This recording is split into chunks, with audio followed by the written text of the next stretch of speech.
हम तो समर्थन करते हैं यूजीसी बिल का, आना चाहिए, लागू होना चाहिए। जनरल कास्ट का किसी के ऊपर केस नहीं कर सकता कि वो भारत का नागरिक नहीं है। दलित वर्ग के साथ तो शुरू से ही शोषण करा जा रहा है, इसे दुनिया जानती है। जब जो शोषण हुआ प्रेजेंट में तो नहीं हो रहा, बात वर्तमान की करो ना। हमारे 90% मार्क्स होते हैं, वहाँ एक 60% वाला बच्चा नौकरी लेके चला जाता है, तो क्या हम आंदोलन करें? संविधान जो है बाबा साहब अम्बेडकर ने लिखा है, उन्होंने ये हमें दी है इसके अंदर, क्योंकि हम पिछड़े वर्ग थे। तो अगर हम मेहनत कर रहे हैं तो मेहनत आप भी करिए, अगर हम एक कदम चल रहे हैं तो आप भी हमारे साथ एक कदम चलिए। जहाँ हम एक कदम चलते हैं वहाँ आप आधा कदम चलते हो, क्यों? जो मेन मुद्दे हैं महंगाई का, बेरोजगारी का, उन पे किसी का ध्यान नहीं है।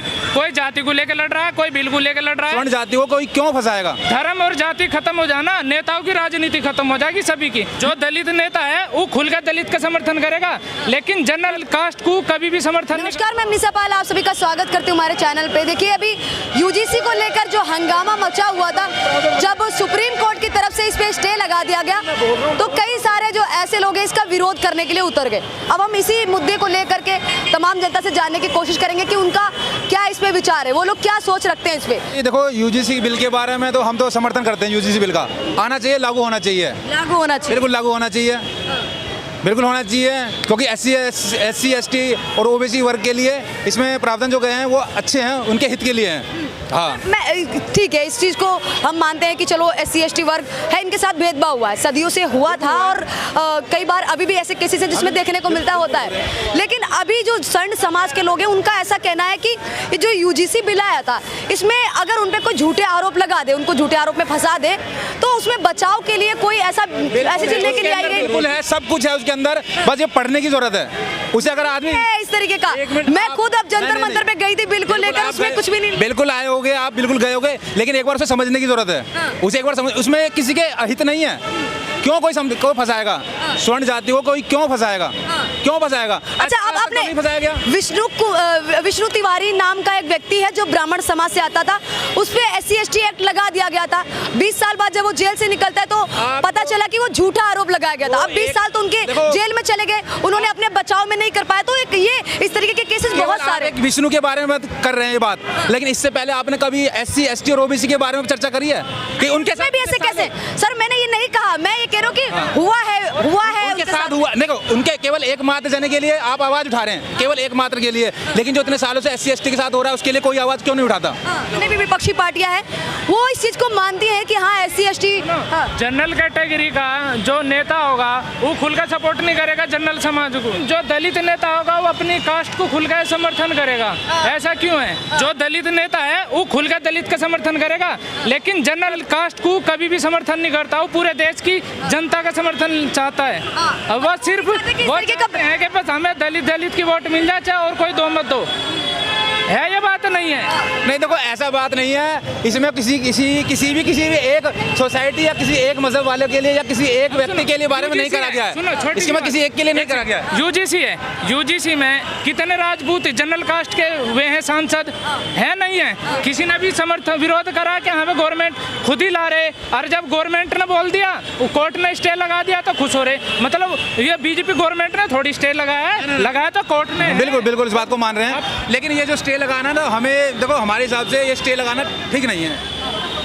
ये स्टे लगाना हमारे हिसाब से ठीक नहीं है। एक ये सीधा सा मसला है, छोटा सा मसला है। अगर आप जनरल कास्ट भी ले लेते ना, भेदभाव कानून के हिसाब से आर्टिकल देखिए यही है कि आर्टिकल 15 कानूनी जो हुए हैं ना सुरक्षा सभी के लिए समान है, चाहे जाति पे हो, धर्म पे हो, लिंग पे हो, भेद पे हो, तो उसमें जनरल भी ले लेते कोई दिक्कत नहीं। बिल से अभी भी कई सारे स्वर्ण समाज के लोग हैं, उनके हमें आपत्ति नहीं है, बस इसमें कुछ संशोधन करने की जरूरत है, कुछ चेंजेस करने की जरूरत है। ये केवल पॉलिटिक्स हो रही है, बाकी किसी को कोई नाराजगी नहीं है, किसी को कोई नाराजगी नहीं है, किसी को कोई, ये केवल क्या बोलते हैं, ये पॉलिटिक्स हो रही है।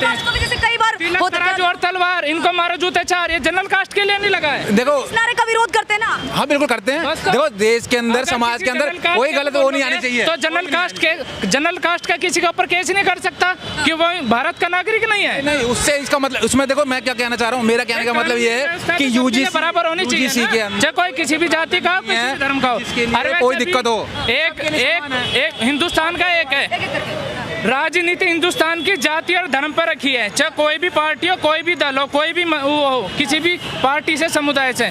अगर हिंदुस्तान से धर्म और जाति खत्म हो जाना, नेताओं की राजनीति खत्म हो जाएगी सभी की। मैं सभी के लिए बोल रहा हूँ, ना बीजेपी के लिए, ना समाजवादी के लिए, ना आरएलडी के लिए, ना बसपा के लिए, सभी के लिए बोल रहा हूँ। हिंदुस्तान जब तक तरक्की नहीं करने का, जब तक धर्म और जाति से बाहर नहीं आएगा। लेकिन देखो ऐसा है कि जेएनयू की तरफ से जो नारे, जेएनयू के बारे में आपने सुना होगा कि वहाँ से इस तरीके से नारे लगते हैं। अभी जेएनयू में मैं कुछ छात्र थे, उनसे बात की, जंतर मंतर पे गई थी, उन्होंने कहा कि ब्राह्मणवाद से आज़ादी, उनको ब्राह्मण बनिए, भारत छोड़ो, इस तरीके के नारे लगाए, जिसमें ये कहा गया कि ये कहीं ना कहीं बांटने वाले नारे हैं, इस तरीके के नारे हैं जो टुकड़े टुकड़े गैंग देते। तो इस नारों को लेकर आप मैडम मैं बताऊँ ना, सब अब सारी पार्टी वाले अपना उल्लू सीधा कर रहे हैं। रियलिटी में ये बताऊँ, जो मेन मुद्दे हैं महंगाई का, बेरोजगारी का, उन पे किसी का ध्यान नहीं है। कोई जाति को लेकर लड़ रहा है, कोई बिल को लेकर लड़ रहा है, लेकिन देश की तरक्की कैसे हो, हमारा टारगेट देश होना चाहिए, ना कि जाति ना धर्म।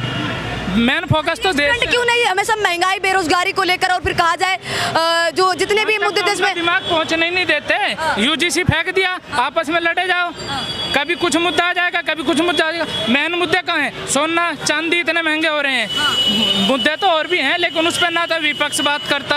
अगर बीजेपी की गवर्नमेंट की जगह कांग्रेस की सरकार होती ना, तो बीजेपी वाले रोड पे बैठ जाते, सोना चांदी को लेकर इतना तगड़ा प्रदर्शन करते जितने रेट हाई हैं प्रेजेंट में। लेकिन विपक्ष बहुत कमजोर है, वो अपनी पावर नहीं जानता। उसे प्रदर्शन करना चाहिए विपक्ष को कि महंगाई इतनी हो रही है, बेरोजगारी इतनी हो रही है, मेन मुद्दे लोगों के बीच में लाने चाहिए उसको। मतलब जो विपक्ष है वो कहा जाए मतलब पावरफुल नहीं, मजबूत नहीं है, मजबूत नहीं खड़ा हो रहा। अगर मजबूती से खड़ा हो तो गवर्नमेंट को तभी काम करने की मिलती है हिम्मत, कि जब उसे डर होगा कि विपक्ष मजबूत है, अगर हम कुछ गलत करेंगे तो ये हमारे पे हावी हो जाएगा। लेकिन विपक्ष कमजोर हो रहा है, एक तरीके से ये मान सकते हैं। स्टे लग गया इस चीज को लेकर, जेएनयू के छात्र हैं वो नारे लगा रहे हैं, मतलब इस तरीके के नारे जो कहा जाए कहीं ना कहीं उन पे केस हो सकता है, लेकिन इन पे नहीं होता है। ब्राह्मणवाद से आज़ादी, ब्राह्मणवाद, मनुवाद जलेगा। इसी नारे को अगर जनरल कास्ट का लगा देता तो केस हो जाता उस पे। अब वो लगा रहे तो उन पे केस ही नहीं होगा, तो उन्हें तो खुली छूट होगी ना एक तरीके से। इनका कहना है कि इसी जगह अगर किसी कहा जाए दलित वर्ग को इस तरीके से बोल दिया जाए तो हो सकता है कि केस हो जाते, SC/ST एक्ट लग जाता। हालांकि मैं इस चीज का बिल्कुल विरोध करती हूँ। देखो मैं क्या कह रहा हूँ, दलित वर्ग के साथ तो शुरू से ही शोषण करा जा रहा है, इसे दुनिया जानती है, सब जानते हैं। देखो दलित बोलते हैं कि बोलने भी नहीं चाहता, मुगलों ने क्या करा, उन्हें भूल जाओ, वर्तमान की बात करो। तो जब जो शोषण हुआ प्रेजेंट में तो नहीं हो रहा, बात वर्तमान की करो ना। जब हर बेर वही पुराना रोना, फलाने टाइम में शोषण हुआ, अरे वर्तमान की बात करो भाई। वर्तमान में तो कई सारे जितने भी, मैं ये बताइए आप मुझे, दलित का अगर शोषण हो रहा है तो पहली जो सरकार थी, कांग्रेस थी या जो थी, तो ये बताइए कि राष्ट्रपति के पद पे क्या कभी कोई दलित रहा था?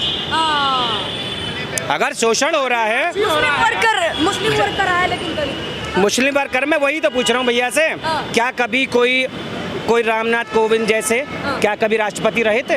क्या द्रौपदी मुर्मू जैसी राष्ट्रपति रही थी?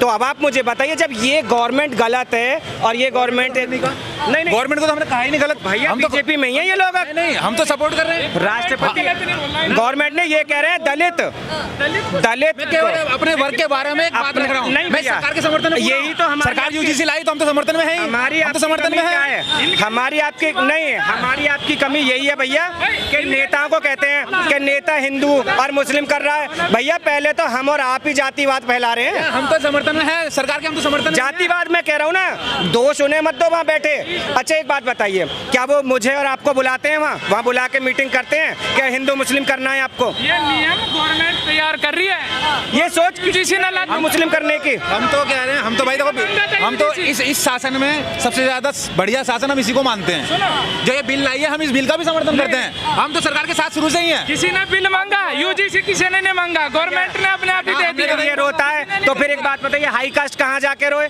मतलब हमको हर चीज में हमको लाता है, जहाँ हमारे 90% मार्क्स होते हैं वहाँ एक 60% वाला बच्चा नौकरी लेके चला जाता है। तो क्या हम आंदोलन करें? तब तब दलित नहीं कहता है, तब दलित नहीं बोलेगा कि हाँ भाई बहुत अच्छा किया है, मेरे को आरक्षण मिल रहा है। क्यों मिल रहा है? जब सबको समान रूप से देखना है और आप कहते हो सब समान है, तो भैया बंद कर दो ना आरक्षण लेना। क्यों आरक्षण ले रहे हो आप? हैं? आप जनरल के बच्चों के लिए कहीं नौकरी है क्या मैडम? बताइए आप मुझे। कंपटीशन एग्जाम में एक टॉपर 90% का टॉपर जाके अगर कहीं इंटरव्यू देता है और उसी के अगेंस्ट एक 60% वाला दलित या ओबीसी वर्ग का जाता है, तो उस 90% को तो वहां से बाहर कर दिया जाएगा, 60% को लिया जाता है। क्यों? संविधान में लिखा हुआ, ये तो हमारे संविधान मैडम उन्होंने झूठ और आरक्षण। मैं भुगता बैठा हूँ। मेरा एसएससी जीडी में आ गया था 2018 की भर्ती में, 83.26 नंबर थे मेरे, ठीक है। और मेरे साथ के कहते हैं 75, उसका सिलेक्शन हो गया कि उसकी मेरिट उस पे लगी है 4 पे, हाँ 74 पे। और मैं जनरल कास्ट कराया गया, मेरे 83 नंबर रह के भी रह गया कि 84 पॉइंट पे मेरिट लगी है। तो ये मैं तो खुद भुगता बैठा हूँ। ये तो देखो, ये तो संविधान जो है बाबा साहब अम्बेडकर ने लिखा है, उन्होंने ये हमें दी है इसके अंदर, क्योंकि हम पिछड़े वर्ग थे तो हमें सम्मान लाने के मारे ये आरक्षण दिया गया है। अगर इसमें भी देखो इनको दिक्कत, क्या अभी तक की ये जो आरक्षण है हमें आपत्ति नहीं है भैया, हमारे से आप 100% ले लो, लेकिन हमें आपत्ति है किस बात पे है? अगर हम मेहनत कर रहे हैं तो मेहनत आप भी करिए, अगर हम एक कदम चल रहे हैं तो आप भी हमारे साथ एक कदम चलिए। जहाँ हम एक कदम चलते हैं वहाँ आप आधा कदम चलते हो। क्यों? क्योंकि आपको पता है कि हमारा तो भाई रिजर्व है, वहाँ दिक्कत है। हमें दिक्कत किसी के जाति केवल से समझ का फेर है, ये केवल बोलते हैं समझ का फेर है। 80% है, 80% है एससी ओबीसी जो भी है, और उनकी मेरिट जब भी लो होती है, और जो 10 और 15-20% है उनकी मेरिट जब भी इतनी ऊपर जा रही है, तो इतना कंपटीशन जनरल कास्ट में क्यों है बताओ? उनकी पॉपुलेशन तो कम है, उनकी मेरिट तो एक लॉजिक से के हिसाब से कम होनी चाहिए, तो उनकी मेरिट क्यों हाई होती है?